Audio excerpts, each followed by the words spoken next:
الحمدللہ والصلاة والسلام علی رسول اللہ۔ بہنوئی کے سامنے چہرہ ننگا کرنا۔ سوال کیا گیا ہے، میرا بہنوئی بعض اوقات ہمارے گھر میں رات بسر کرتا ہے اور بعض اوقات سارا دن بھی گھر میں رہتا ہے اور میں اس کے سامنے چہرہ نہیں ڈھانپ سکتی، تو کیا میں اس عمل کی بنا پر گنہگار ہوں اور اس کا حل کیا ہے؟ الجواب بعون اللہ سبحانہ و تعالی۔ آپ کا بہنوئی آپ کے لیے اجنبی مرد ہے اور آپ پر اس سے چہرہ کا پردہ کرنا واجب ہے، اور اسی طرح اس سے خلوت کرنا بھی جائز نہیں ہے۔ اسی طرح آپ کے بہنوئی کے لیے بھی آپ کی جانب دیکھنا اور آپ کے ساتھ خلوت اور تنہائی اختیار کرنا حرام ہے۔ افسوس کے ساتھ کہنا پڑتا ہے کہ لوگ گھروں میں خامد اور بیوی کے رشتہ دار مردوں کے متعلق تساہل اور کوتاہی سے کام لیتے ہیں، حالانکہ شریعت مطہرہ نے تو ان کے متعلق دوسروں سے زیادہ سختی کی ہے، کیونکہ گھروں میں ان کا آپس میں میل جول اور اختلاط ہوتا ہے اور گھر والے ان پر بھروسہ کرتے ہیں۔ عقبہ بن عامر رضی اللہ عنہ بیان کرتے ہیں کہ رسول کریم صلی اللہ علیہ وآلہ وسلم نے فرمایا، تم عورتوں کے پاس جانے سے اجتناب کرو۔ تو ایک انصاری شخص نے عرض کیا، اے اللہ کے رسول صلی اللہ علیہ وآلہ وسلم، ذرا خاوند کے رشتہ دار مرد دیور کے متعلق تو بتلائیں۔ تو رسول اللہ صلی اللہ علیہ وآلہ وسلم نے فرمایا، دیور تو موت ہے۔ صحیح بخاری حدیث نمبر 4934، صحیح مسلم حدیث نمبر 2172۔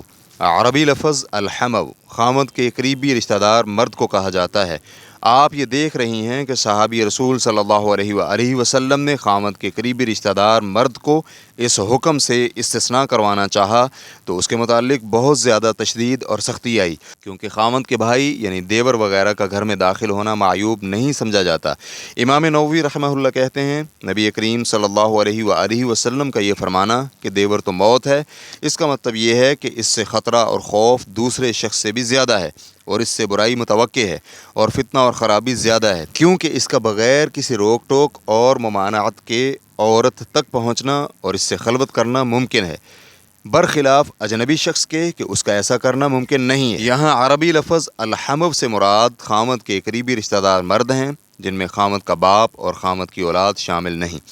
خامد کے والد اور اس کے بیٹے بیوی کے محرم ہیں اور ان سے خلوت جائز ہے، انہیں موت کا وصف نہیں جاتا۔ تو یہاں اس سے مراد خامد کا بھائی یعنی دیور اور چچا زاد بھائی اور بھتیجا اور چچا ہے۔ اسی طرح دوسرے مرد جو عورت کے محرم نہیں۔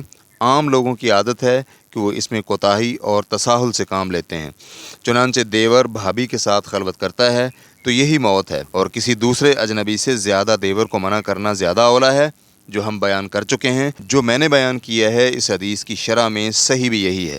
ابن العرابی کہتے ہیں، یہ کلمہ عرب کی کلام میں بالکل اسی طرح کہا جاتا ہے جس طرح یہ کہا جائے کہ شیر موت ہے، یعنی شیر سے ملنا ایسے ہی ہے جیسے موت۔ اور قاضی کہتے ہیں، اس کا مطلب دیور اور خامد کے رشتہ دار مردوں کے ساتھ خلوت کرنا ہے جو فتنہ اور دین کی تباہی کی طرف لے جانے کا باعث ہو، تو اسے موت کی ہلاکت کی طرح ہی قرار دیا ہے۔ تو یہ کلام بطور سختی اور غلظہ کے وارد ہوئی ہے۔ ریفرنس کے لیے دیکھیے شرح مسلم للنووی جلد نمبر 14 صفحہ نمبر 154۔ اس لیے ہم سائلہ اور ہر ایک کو یہی نصیحت کرتے ہیں کہ وہ اللہ کا تقوی اختیار کرے اور غیر محرم اور اجنبی مردوں سے مکمل شرعی پردہ کرنے کی کوشش کرے اور حرص اور شوق رکھے کہ اسی میں اس کی خیر اور بھلائی ہے۔ واللہ تعالی اعلم۔